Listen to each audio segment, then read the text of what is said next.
Hey guys, so today I'm going to share something that's very personal to me. After years of trying to get pregnant, doing fertility treatment, and grieving month after month when it didn't happen, I've come to a place where I no longer want to have children.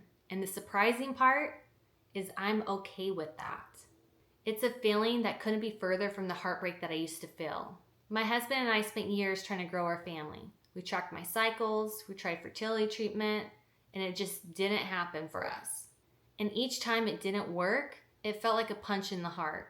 And with every failed attempt, I felt broken, like my body had betrayed me. I felt like I wasn't enough as a woman and as a wife. It wasn't just physical, it was emotional, it was spiritual. I was grieving something that I thought was supposed to be my purpose. In the middle of that pain, I prayed. I prayed a lot.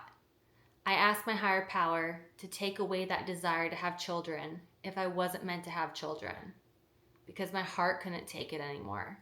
And slowly, that prayer was answered, not overnight, but over time, through therapy, through self-reflection, and letting go of the life I thought I had to live. Over time, I began to understand something I didn't see clearly before. The pressure to become a mother wasn't entirely mine. It was something I absorbed deeply and subconsciously from my upbringing. Growing up Mormon, being a mother wasn't presented as a choice. It was a divine assignment. It was my identity, my value, my entire reason for being.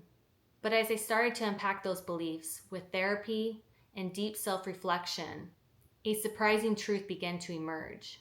The desire I thought was mine, maybe it never truly was.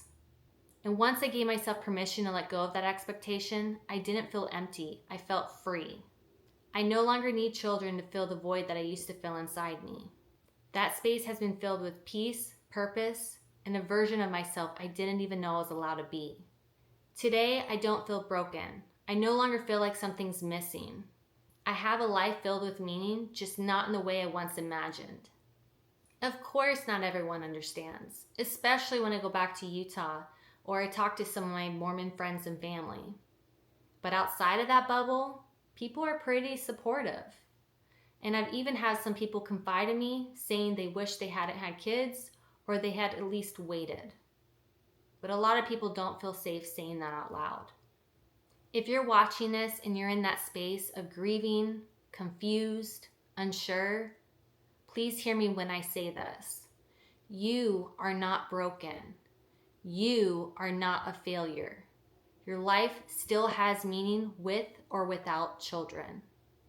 Thank you for listening to my story. And if you're walking the same road or this resonated with you, I would love to hear from you in the comments. And if you want to follow along while I continue sharing my journey of life after infertility, don't forget to subscribe. I'll see you in my next video. Bye guys.